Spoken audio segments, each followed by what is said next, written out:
হিং টিং ছট সব উলট পালট, হিং টিং ছট সব উলট পালট। দু চোখে দেখি হিং টিং ছট, দু চোখে দেখি সব উলট পালট। প্রতিদিন পদে পদে বাড়ে সংকট।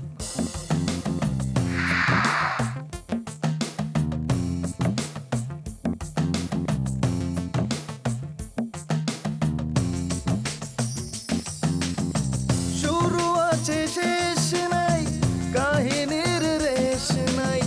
শুরু আছে শেষ নাই, কাহিনীর রেশ নাই। গল্পটা জমে ওঠে কি যে উদ্ভট। প্রতিদিন পদে পদে বাড়ে সংকট। বাঁকা চোখে সোজা দেখা, সোজা হাতে বাঁকা লেখা। বাঁকা চোখে সোজা দেখা, সোজা হাতে বাঁকা লেখা। ঘটনা ঘটে যত রটনা প্রকট। প্রতিদিন পদে পদে বাড়ে সংকট। দু চোখে দেখি হিং টিং ছট, দু চোখে দেখি সব উলট পালট। চোখ মেলে দেখি আমি সব ভজকট। তাহলে একজন নারী তোমার দোকানে 2 দিন যাবত ধর্ণা দিচ্ছে আর বলতেছে কি সর্দার আমার স্বামী। সর্দার তাইলে স্বীকার করতেছে না কেন? অনারেবল জাজ, এখানে তোমার প্রশ্ন, ঘটনা তো এখানে প্যাঁচ খাই গেছে। আচ্ছা, তোমাকে আমি কতভাবে বললে তোমরা বিশ্বাস করবা যে ঘটনাটা মিথ্যা? হ্যাঁ, আসলে সর্দারের চরিত্রই খারাপ। এইটা হইল গিয়া ওর বিয়ে পাগলা ডিজিজ। কি চিন্তা করলা? কামটা ঘরে বের পারবা? কাজটা খুব একটা সহজ বলে মনে হচ্ছে না। তুই সত্যি কাটা সহ্য লয় কত কত দেখছো বেটির লগে? আরে ক্লাবে গান বাজনা হইব, গান বাজনা খেলাধুলার জায়গা, আর সেইখানে নাকি নারী কেলেঙ্কারি বিচার বয়। আইসকা আমার মনে কি কয় জানেন? মনে কয় আইসকা আমি আমার স্বামীরে পামুই পামু। বেচারা অ্যাক্সিডেন্ট করে মাথা মুথা পুরো নষ্ট হয়ে গেছে গা। বাসা নিয়ে গেলে যদি ভালো মতো চিকিৎসা করন যায় তাইলে হ্যাঁ ঠিক হইবই হইব। ঠিক বেঠিক পরে শুনলে হইব। এই আমার 1 কাপ চা দাও, বেশি মিষ্টি দিয়ে বুঝছো? এই এদের বিচার আচারের জন্য টেনশনে আমার কাল রাতে ঘুমই হয়নি, বেঘুম ছিলাম আমি। বাজান শোনেন, এই যে যেটা নিয়ে এত টেনশন করতেছেন, মানে এই পুরো ঘটনার যে নায়ক তার কিন্তু কোনো সাদবাত নেই, কয়ে দিলাম। আমি তোমার বলে দিই ভাই যে আইজগো তার স্যাদব্যাত জাগ্রত হবেই হবে, বলে দিলাম। বলতেছেন? আচ্ছা ঠিক আছে, দোয়া করেন। অবশ্যই করি। খবর দেখছো নি? কি খবর?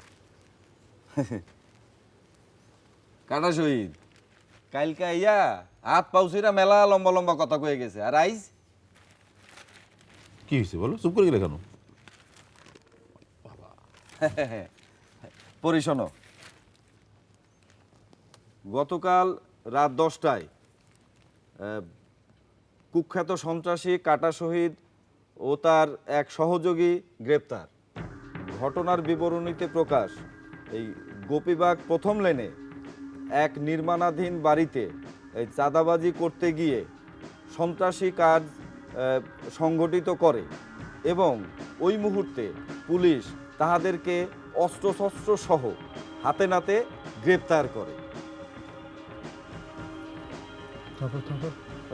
তারপরে তখন তোমার বলি একটা কথা বলি মজু, শোনো, তোমার আমি আগেও বলছি কাটা শহীদ কিন্তু আসলে জন্মগত ক্রিমিনাল, মানে বাই বর্ন ক্রিমিনাল, বুঝছো?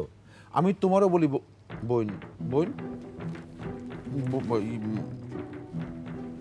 এই মেয়ে, এই কি এইখানে তো দণ্ডামেন্ট চলে গেল কোথায়? এই দিনের বেলা ভয় পাবো গেল, আল্লাহর কে কোথায় গেল নাকি? গেল কই? হ্যাঁ, গেল কই? এইখানে 1 কাপ চা দাও, বিস্কিট দাও। তা বিচার কার্য শুরু হবে কখন? এই তো 10-15 মিনিটের মধ্যে আপায় পড়ব। আপায় পড়বো। তা বাদী কই, আসামি কই? এই জায়গায় তো দণ্ডামেন্ট ছিল। হ্যাঁ তাই নাকি? এখানে আসছিল নাকি? কেউ আবার গায়েব করে ফেলেনি তো? এইসব কথা বলবো না, এমনি আমার ভয় লাগে। আচ্ছা মজু, সেই বিয়ে পাগলা কোথায়? শোনো, সকাল বিকেল দুপুর যে কোনো সময় তো বিয়ে বিয়ে বিয়ে করলেই তো হয় না, বুঝছো? দেখতে পাইছেন? হ্যাঁ জিনিসটা দেখতে পাইছেন? হ্যাঁ মকসেদটা মকসেদের কথা কালকে মনে হয়ে মাথার মধ্যে একটা শখ করতেছিল, বুঝছস? বুঝছে তোর মনে নাই? আদম ব্যবসা করতে যায় ওই যে ধরা খাইছিল, তারপর সালিশে 50টা জুতার বাড়ি দিয়েছিলাম, মনে আছে না? সবই আমার মনে আছে। এখন চিন্তা করেন এই মকসেদের ঢাকা সিটিতে হ্যাঁ মজুম আমার দোকানে চা খাই, এইটা আমাকে দেখতে হয়। না না, খালি মজুম আমার দোকানে চা না, বুঝছস? আমার মনে হয় কি 50টা জুতার বাড়ি দিয়েছিলাম, ওটার প্রতিশোধ নেওয়ার জন্য আমাকে বিরুদ্ধে ষড়যন্ত্র করতেছে। আরে তাহলে ভাই দেখছো দেখছো তারপর জব বইরাও আছে। ওই কাওয়ারে ওই ঢাকা সিটি ছাড়ানো লাগবে, বুঝছেন? আর এই মকসেদের তো ঢাকা সিটি ছাড়ামো ভাইজান। চলেন এই গামছা দিয়ে এই মকসেদের বাইন্ধে এমন এই যে কেকু মার দিই ঠিক যে আছে, সিটি ছেড়ে যেন চলে যায়। তুই আগে আগে যা, আগে আগে যা। সমাজ বলে একটা কথা আছে না, ধর্ম বলে একটা কথা আছে না, মাস্ট বি কন্ট্রোলড। সর্দার আসো। ওই চিনো না রে? হ্যাঁ, তুমি নাকি চান্স পাইলেই খালি বিয়া করো, আর তোমার এলাকায় নাকি বিয়া পাগলা বলে তোমার বিশাল খ্যাতি। হেই হেই তোর এত বড় সাহস! ভাইজান রেখেছে বিয়া পাগলা। ভাইজান আমার কলাম রক্ত গরম হয়ে যেতেছে, ওরে বাইধান ক্লাবে নিয়ে পিটামু। ভাইজান ওরে খাইছি। শুনেন ভাইজানেরা, আমি সত্যি কথা কইছিলাম, এই জন্যই আমারে তারা অপমান করতেছে। অপমান করতেছে না? ভাইজান ওরে ক্লাবে নিয়ে ফেস কাটিংটা নষ্ট করে দিতে।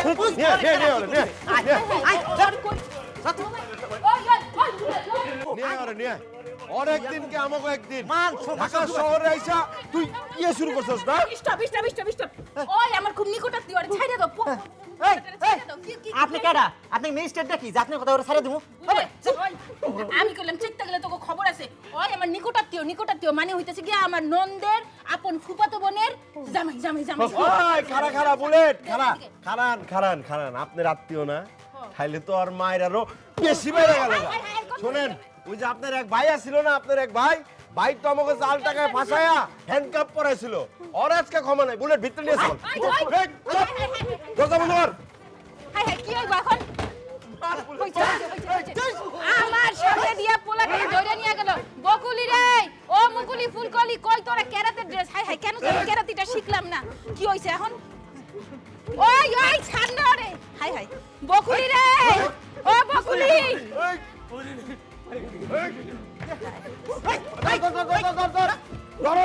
আমার হয়ে যা থেকে পালাবি তুই।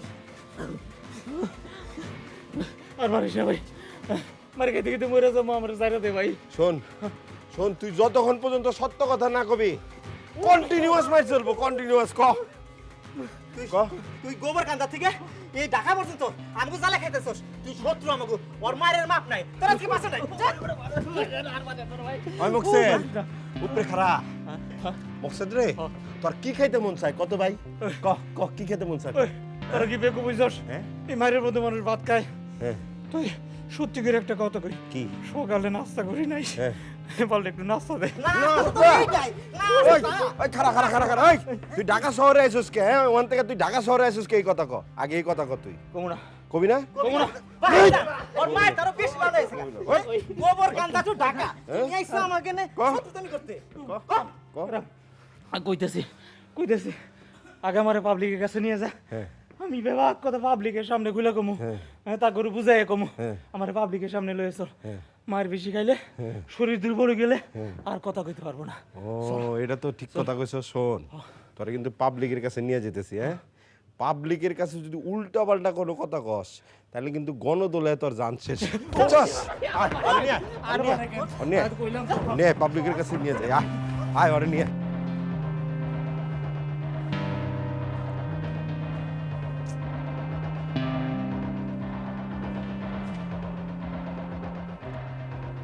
আরে এ বকুলি মুকুলি ফুলকলি, কি আহস না কেন তোরা?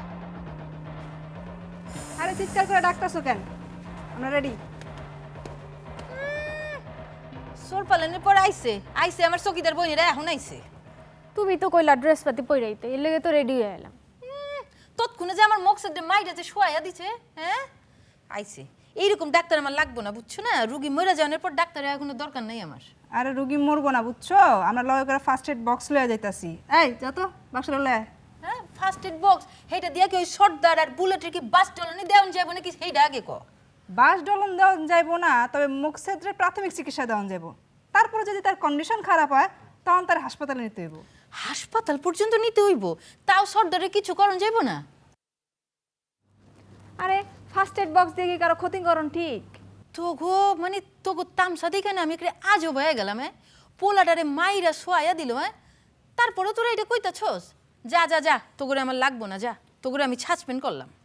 তাহলে এখন আমরা কি করুম? কি আর করবেন, চোখের সামনের থেকে দূর হয়ে যান।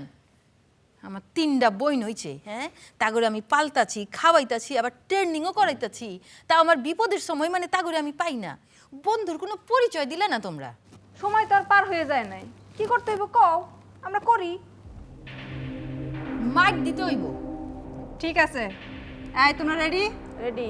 চলো সবাই একসঙ্গে, আক্রমণ! হইছে হইছে, এখন ক্ষমা দাও, পায়তারা করণ লাগবো না, হইছে।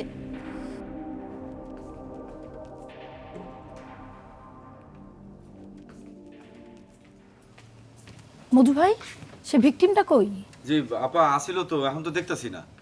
সে কি কোথায় গেল? না মানে ওই হয়েছে কি আপা, ওই যে কাটা শহীদের খবরটা যখন পড়তেছিলাম পেপারে, ওই সময় জবর মিয়া আসিল, মাইয়াটাও আসিল। তো ওই খবর পড়তে পড়তে হঠাৎ করে যাই দেখি যে মাইয়াটা নাই। মেয়েটা নেই মানে?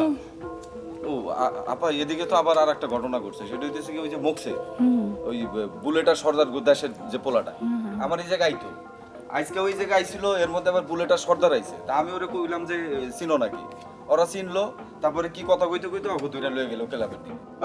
কি হইছে তো কইতে কি ব্যাপার, ওকে মারছো কেন? আরে সুলতান আপা, আমি তো আপনার বাসায় গেছিলাম, আপনারা না পেয়ে এই জায়গায় এলাম। সুলতান আপা, আগে ওর জবানবন্দি নেন, তারপরে কোন কে মারতেছে? তোমরা ছাড়ো, আমি দেখছি, ছাড়ো তো। আই কি হয়েছে, কি বলো তো, কি হয়েছে? আমারে মারা করছে শহীদ ভাই, ওই মায়াটারও মারা করছে। মেয়েটাকে তুমি চেনো? আমি চিনি না, শহীদ ভাই চিনে। কি করে মেয়েটা? শুনছি টুকটাক অভিনয় করে। তুই ক্রিমিনাল শহীদটা মেয়েটা তোমাকে কেন ভাড়া করলো? শহীদ ভাই ওই মায়াটারে কইছে যে তুমি বলবা সর্দার তোমার স্বামী। কি?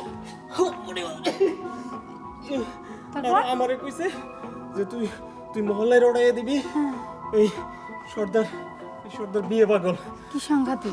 ওই আপনি কোন এই সামান্য অপরাধের জন্য আমার এত মার দাও কি ঠিক হইছে? আরে আমি যদি মরে যাই তাহলে কিন্তু বাঁচবে না আপা। আরে আমি মরে গেলে এই দুইটা তো ফাঁসি দিব। আচ্ছা আচ্ছা, এই, কি হলো? একে ধরো ধরো ধরো। এটা তোমরা কি করলা? এইভাবে কেউ কাউকে মারে? আফা, ওই আমরা ধৈর্যের বাদন ছিড়া গেছিল গা, এই আমো গেরামের লোক আমাকে অপমান করবো, অপদস্থ করবো, আমরা এর প্রতিবাদ করতে পারবো না, তাই না ভাইয়া? তারপরও তোমাদের ঠিক হয়নি ওকে এভাবে মারাটা। গুলি আপা কিন্তু আপনাকে দুজনের বিরুদ্ধে মামলা করব, দেখেন। গুলি আপা কত কইরা কইলো এরা হের নিকটাতেও লাগে, তারপর আপনারা হের কথাটা শুনলেন না, একটা শুয়ে আয়া বেচারের মাইরা হলালেন। আমাও কি দোষ? হ্যাঁ, গুলিয়া পা ওই প্রতিবাদ করলো দেখে তো আমাকে তেষ্টারও বাইরে গেল, তাই না ভাইজান? ও আপা, ওই যে রবিউল সাহেবের কথা মনে নেই আপা? রবিউল সাহেব যে আমাদের সাথে এরকম চিটারি করলো, যার জন্য জেল কাটা পর্যন্ত হয়েছিল। দাঁড়ান, এই বেটা কেরা? এই বেটারে তো চিনি না। গুলি আপা রাত্রে হইলো তো আমার আত্মীয়। কেরা এটা? ভালো করে দেখো। না না না, এটারে তো চিনি না। হ্যাঁ, তুমি কি বলছিলা? আপা, এর জন্যই তো আরো মাইরের তেজটা আমাকে বাইরে গেল আপা। এটা অবশ্য অন্যায় হয়েছে আপা। হ্যাঁ, খুবই অন্যায় হয়েছে। এখন যা একটা কাজ করো, যে ওকে হাসপাতালে নিয়ে যাওয়ার ব্যবস্থা করো। এই কে হাসপাতালে নিয়ে লাগবে না, এটা তো পানি মারে না হলে খারাপ যাবে। উতাই বংবান ধরছে। এই তুমি চুপ করো, আমি কথা বলছি। এনো টাকা, ওকে হাসপাতালে নিয়ে যাওয়ার ব্যবস্থা করো। আর একটা কথা বলে রাখলাম, ওর যদি কিছু হয়ে যায় তাহলে তোমাদের সবাইকে কিন্তু জেলের ভাত খাওয়া লাগবে, কথাটা মনে রেখো। জি আপা। এখন ওঠাও ওকে। নিয়ে যান।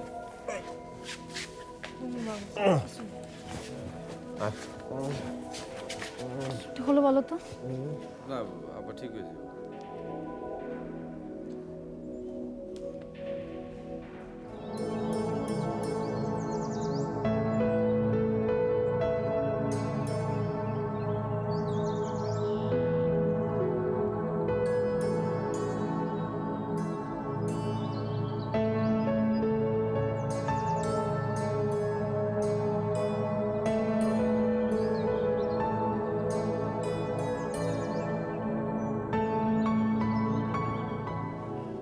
ভাইজান আপা যে পাইলে কড়া করে ধমক দিল তাতে তো মনে হয় আমাকে জেলে যাওয়া লাগবে। কি আর করা যাবে, যাবো। কিন্তু তাহলে এই বাড়িটা দেখবো কেটা? সেই চিন্তাটা তো আমি করতেছি রে।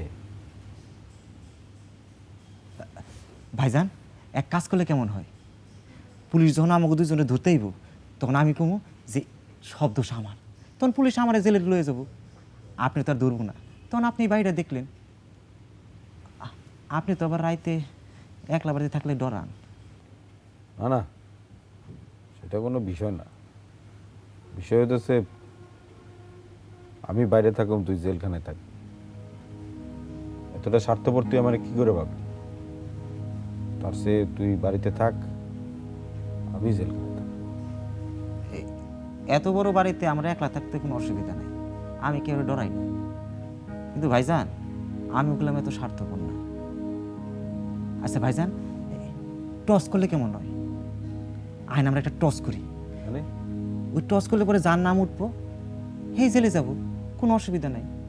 আরে এটা কি ধরনের কথা কস তুই? মনে করেন ভাইজান, এই আপনার নাম উঠলে পরে আপনি জেলে যাবেন, আমার নাম উঠলে আমি জেলে যাব। এই ভাইজান, এই আরও একটা বিষয় আছে, সেটা হচ্ছে আপনি যে শিক্ষিত মানুষ, লেখাপড়া জানালো, আপনি যদি জেলে যান তাহলে তো আপনি বাইরে গিয়ে চাকরি বাকরি কিছু করতে পারবেন না, মাস তো খালি খুঁটা দেব। আমি অশিক্ষিত মানুষ, অভিনয় করব সিনেমায়, জেলে গেলেও কোনো সমস্যা নাই। জেলের ভিতর থেকে খাইটে এলে তখন বাইরে এসে জেলখানার যে অভিনয়, এটা আমি খুব ভালো করে ফুটাই তুলতে পারবো।